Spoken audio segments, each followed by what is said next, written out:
Hi అండి. అందరికీ నమస్కారం. Welcome to Sai's quick kitchen. Today recipe ఏంటంటే అదే అండి ఉగ్గాని. ఇంక స్టార్ట్ చేద్దామా? ఇంగ్రీడియెంట్స్ మెయిన్‌గా ఏంటంటే ఒక ఆనియన్, 4 ఆర్ 5 చిల్లీస్, ఒక క్యారెట్, ఒక పొటాటో అండ్ టొమాటో. అన్నిటిని చిన్న చిన్న పీసెస్‌గా కట్ చేసుకోవాలి నేను చూపించినట్టుగా. నెక్స్ట్ ఫ్లఫీ రైస్ ఆర్ మరమరాల్ని తీసుకోవాలి. నేనైతే ఇక్కడ పావు కేజీ తీసుకున్నాను. Next spices 1 spoon chilli powder, 1 spoon garam masala, 1 spoon ginger garlic paste, 1 spoon salt, 1 spoon chaat masala తీసుకోవాలి. ప్రిపరేషన్ స్టార్ట్ చేద్దామా ఇంకా?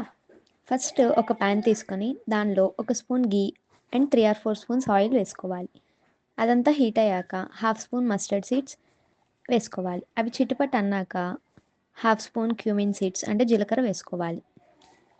1 ఆర్ 2 స్పూన్స్ పచ్చిపప్పు, 3 ఆర్ 4 స్పూన్స్ పల్లీలు, హాఫ్ రెడ్ చిల్లీ వేసుకోవాలి. అన్నీ ఫ్రై అయ్యాక ఒక స్పూన్ జింజర్ గార్లిక్ పేస్ట్ వేసుకోవాలి. 5 ఆర్ 6 గార్లిక్ వేసుకోవచ్చు, అది ఆప్షనల్ మీ ఇష్టం. నెక్స్ట్ కర్రీ లీవ్స్ వేసుకోవాలి. ఆ తర్వాత ఆనియన్స్ వేసుకొని హీట్ చేసుకోవాలి. Next chillies, tomato pieces, carrot pieces, potato pieces అన్నీ వేసుకొని క్యాప్ పెట్టుకొని కుక్ చేసుకోవాలి. ఈ గ్యాప్లో వాటర్లో మరమరాలు తీసుకున్నవి వాష్ చేసుకోవాలి. జస్ట్ 5 ఆర్ సెకండ్స్ ఉంచి ఇంకా వేరే ప్లేట్లోకి షిఫ్ట్ చేసుకోవాలి. నెక్స్ట్ ఆ వెజిటబుల్స్ కుక్ అయ్యాయో లేదో చూసుకోవాలి. నెక్స్ట్ ఆ మరమరాలని దీనిలో వేసుకొని salt, chilli powder, garam masala, chaat masala, పసుపు అన్నీ తగినంత వేసుకొని మిక్స్ చేసుకోవాలి. బాగా అంతా కలిసేటట్టు కొంచెం సేపు కుక్ చేసుకోవాలి. మళ్ళీ మిక్స్ చేసుకొని మొత్తం కుక్ అయ్యాయో లేదో చూసుకోవాలి.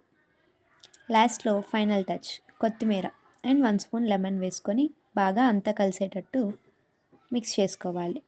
అంతే అండి, సింపుల్గా ఉగ్గాని రెడీ అయిపోయింది. ట్రై చేసి ఎలా వచ్చిందో కమెంట్ చేయండి. Thanks for watching. Please do like, share and subscribe.